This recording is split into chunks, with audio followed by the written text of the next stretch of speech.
Hello friends, welcome to study with Kashi. Friends, आज की video में हम क्लास 12 केमिस्ट्री 2026 बोर्ड एग्जाम के चैप्टर नंबर 3 रासायनिक बल गतिकी के मोस्ट इंपॉर्टेंट न्यूमेरिकल्स को करने वाले हैं, जो कि हमारे बोर्ड एग्जाम में बार बार पूछे जाते हैं। तो चलिए फ्रेंड्स, हम अपनी वीडियो को स्टार्ट करते हैं।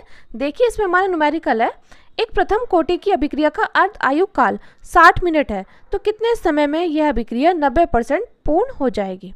तो देखिए फ्रेंड्स, आप इस न्यूमेरिकल पर स्टार लगा लीजिएगा, क्योंकि ये न्यूमेरिकल आपसे कभी कभी 3 मार्क्स और कभी कभी 4 मार्क्स का पूछा जाता है। तो देखते हैं हमें क्वेश्चन में क्या क्या बोला गया है। तो क्वेश्चन में बोला गया है कि एक प्रथम कोटि की अभिक्रिया का अर्धायु काल 60 मिनट है, यानी कि हमें टी हाफ कितना दिया गया है, ये दिया गया है हमें 60 मिनट। और हमसे क्या बोला गया, हमसे बोला गया है कि कितने समय में यह अभिक्रिया 90% पूर्ण हो जाएगी, यानी कि कितने टाइम में यह अभिक्रिया 90% पूरी हो जाएगी। तो हमें इस क्वेश्चन में ये बताना है। तो देखिए, यहाँ पर हमें अर्धायु काल कितना दिया गया है, टी हाफ दिया गया है 60 मिनट। तो हम जानते हैं कि हमारा अर्धायु काल का सूत्र क्या होता है। अर्ध आयु काल का हमारा सूत्र होता है T half is equal to 0.693 upon में के।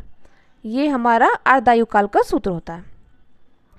तो यहाँ से हम क्या निकालेंगे, यहाँ से हम के निकालेंगे, यहाँ से हम के का मान निकालेंगे, क्योंकि हमें प्रथम कोटि की अभिक्रिया का व्यंजक भी इस क्वेश्चन में लगाना होगा, उसका फॉर्मूला भी हमें लगाना होगा।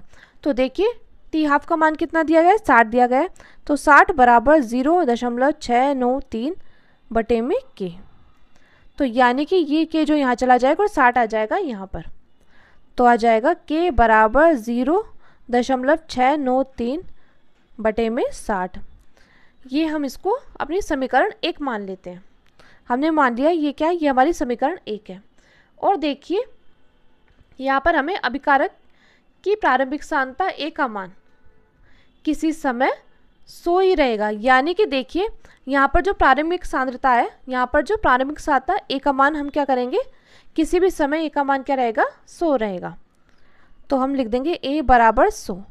और बोला गया है कि टी समय बाद सांद्रता ए माइनस एक्स, यानी कि टी समय बाद ए की सांद्रता हम निकालेंगे तो कितनी हो जाएगी, 90% पूर्ण हो जाएगी। तो कितनी बची, टी समय बाद ए माइनस एक्स इक्वल टू 100 में से 90 को माइनस कर देंगे, तो कितना आ जाएगा, ए माइनस एक्स आ जाएगा हमारा 10। अब देखिए, प्रथम कोटि की अभिक्रिया के लिए वेग स्थिरांक के व्यंजक का मैंने फॉर्मूला बताया था आप लोगों को। तो देखिए वो फॉर्मूला क्या है, के इज इक्वल टू 2.303 बटे में टी log 10 ए अपॉन ए माइनस एक्स। अब हम क्या करेंगे, हम इस फॉर्मूले में अपनी वैल्यू को पुट कर देंगे। तो देखते हैं हमें क्या निकालना है, हमें निकालना है के का मान। तो देखिए, अब हम क्या करेंगे, समीकरण 1 से के का मान इसमें रख देंगे। समीकरण 2 मान लीजिए, समीकरण 2 में हम के का मान रख देंगे। तो देखिए 0.693 बटे 60 बराबर 2.303 बटे टी का मान कितना दिया गया था। तो देखिए यहाँ पर हमें क्या निकालना है, यहाँ पर हमें टी का मान ही निकालना है। तो देखिए log बेस 10, अब ए कितना था, ए था हमारा 100 और ए माइनस एक्स कितना था, 10 था। तो यानी कि इससे कैंसिल हो जाएगा, कितना आ जाएगा, log बेस 10 10। तो हम जानते हैं log 10 का मान कितना होता है। तो देखिए log 10 का मान होता है 1, ये बात आपको पता होनी चाहिए। तो यानी कि log 10 की जगह हम क्या रख देंगे, 1 रख देंगे। तो यहाँ पर क्या बचेगा, यहाँ बचेगा हमारा 0.693 बटे में 60 इज इक्वल टू 2.303 बटे टी, और इसकी जगह हम 1 रख देंगे। अब हम लोग क्या करेंगे, इसकी और इसकी क्रॉस मल्टीप्लाई कर देंगे। तो देखिए टी चला जाएगा ऊपर, तो यहाँ क्या आ जाएगा, 2.303 गुणे 60 बटे में 0.693। तो जब हम इसको इससे काटेंगे तो कितने बार में जाएगा, ये जाएगा हमारा 3.32। जब हम 3.32 की गुणा 60 में करेंगे तो कितना आ जाएगा।